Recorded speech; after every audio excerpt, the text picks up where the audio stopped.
What's up everyone, it's Dakota and welcome back to another Magic video. And if this is the first video that you are seeing on the channel, I welcome you. I hope you enjoy your stay.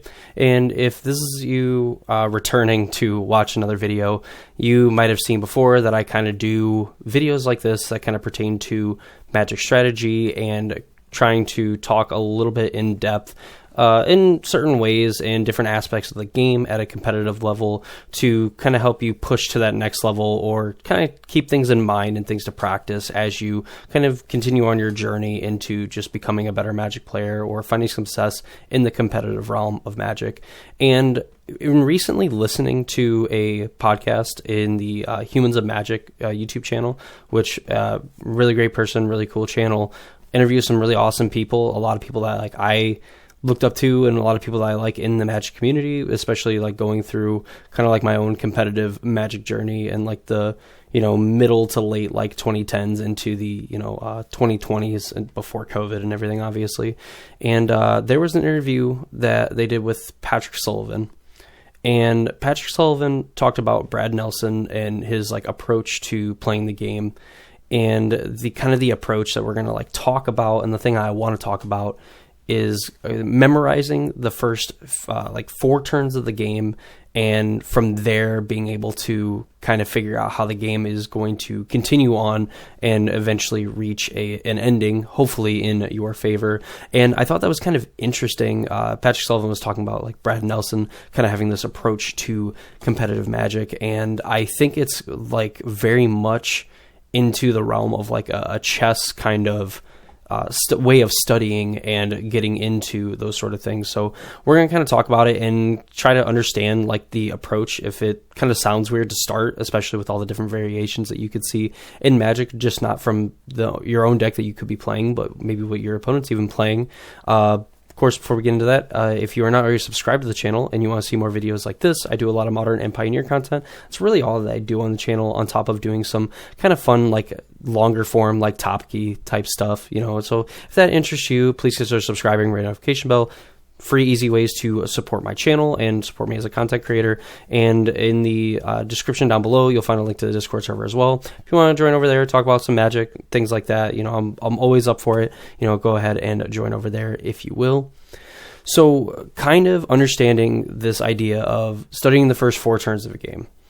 We all know Magic is a complicated game. It's touted as one of the most difficult games to play, and when you kind of compare Magic to something like chess, where chess has an ungodly number of like variations and games that could potentially be played, where you and your friend could sit down and you play a game that has never happened before.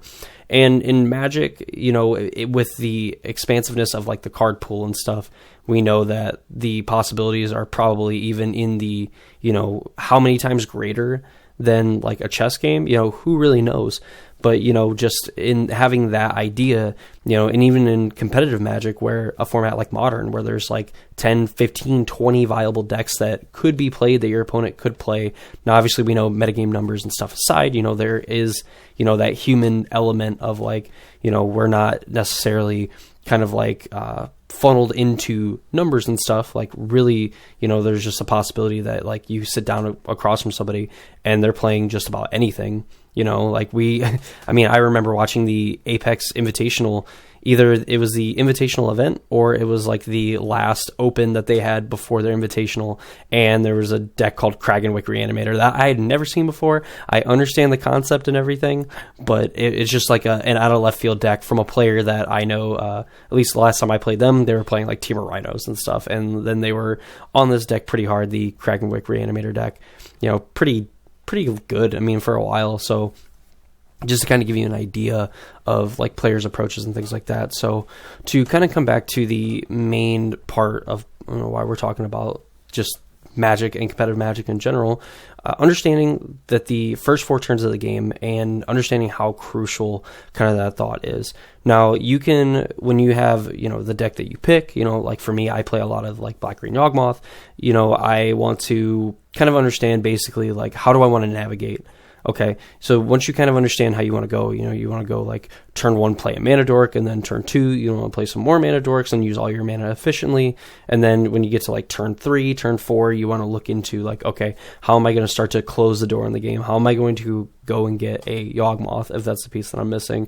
Do I need to go get a Grist so I can control the board and stuff like that? We all know kind of like what we want to do as a player, but then we also have to think, every action that we take, our opponent has a possible reaction, whether that reaction is literally in the moment when you go and do something as a response to you doing something, or you are able to do your action, kind of complete your action, and then your opponent kind of gets a chance to respond in that way. So they get like essentially 2 chances to kind of respond to what you're doing.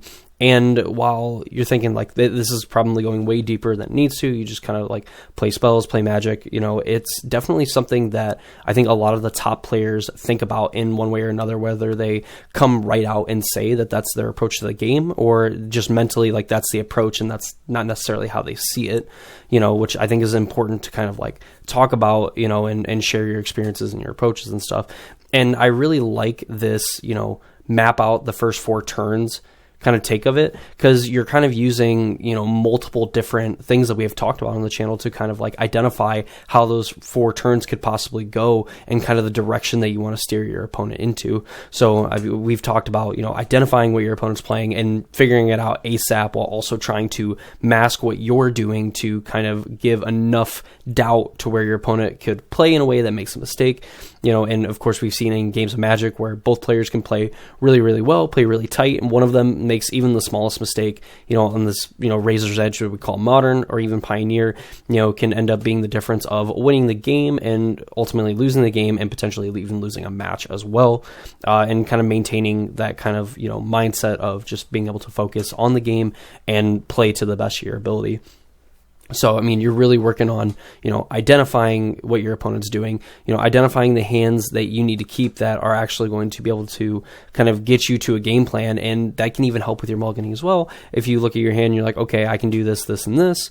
And from there, we can kind of like evaluate through like draw steps and things like that, and try to evaluate our position, which is like another thing that you have to think of, in basic terms, like when you are the control deck, when do you have to take an aggressive an aggressive slant and try to win the game? And as an aggro deck, if you're going up against like another aggro deck, figuring out if you need to end up going bigger than them, or if you have to try to go faster than them, things like that, just in a basic way, so like you can kind of take those kind of lessons and stuff and apply it to this like over general lesson of just becoming a better player, essentially.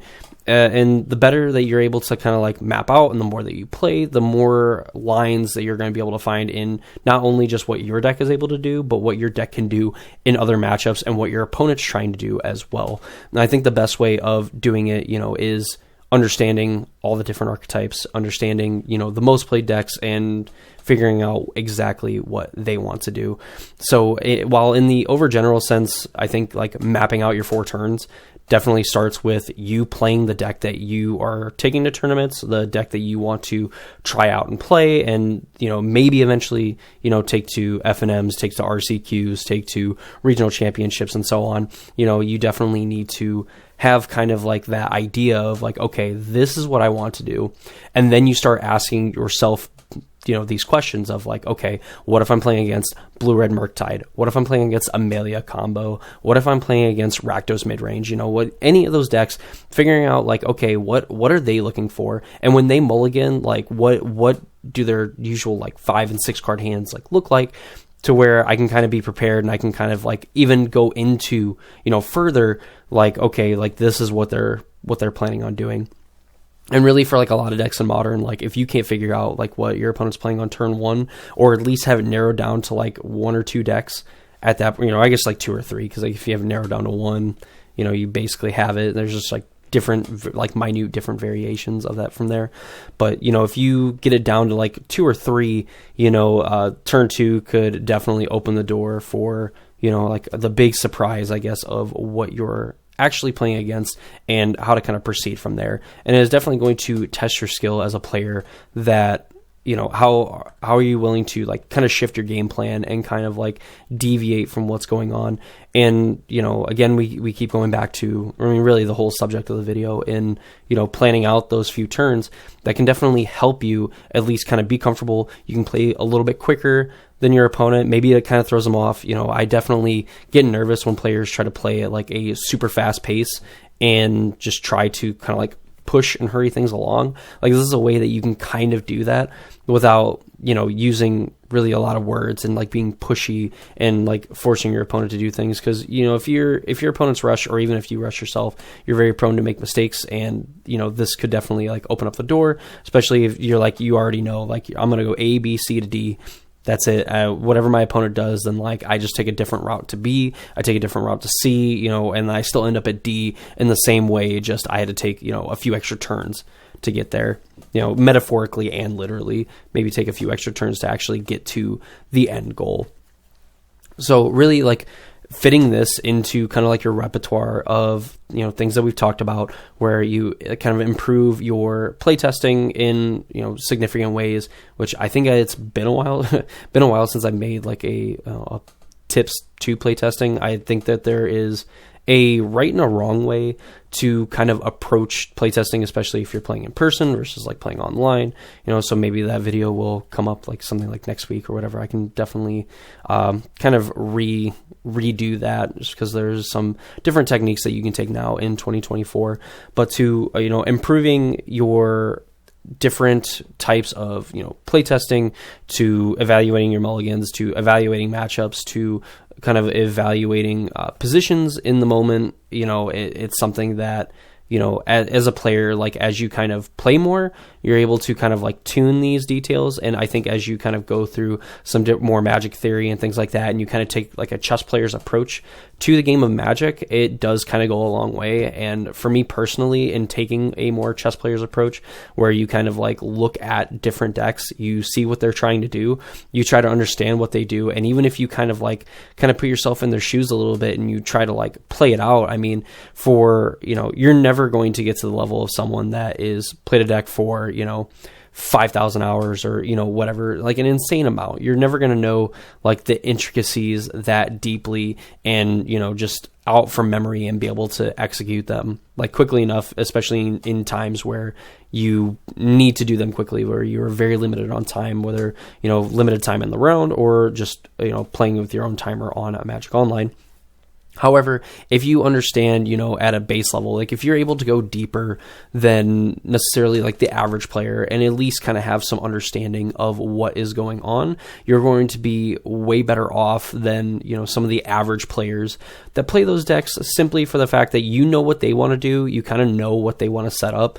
Realistically, there's like the top % of players that are like pretty good at like masking kind of like what's going on and what they're going to do, where you have to look way deeper than the surface. But for like the average Magic player, the average competitive Magic player, and then even maybe a little bit deeper than that, there is going to be a decent amount of telegraphing and what is going to happen, which can help with preparation. And again, when you go to like that 4 turns where you kind of like try to keep people like out of like their comfort zone, like what they want to do, and you kind of push them away from that, can make them kind of uncomfortable, make them potentially make more mistakes, which of course the more mistakes that your opponent makes and the less you make, the better chance that you really have of winning the game, which at the end of the day is exactly what we're doing. And the kind of stuff that I'm trying to teach on my channel is to help you win more games and more matches of Magic at higher levels, so that you can kind of achieve those competitive goals, which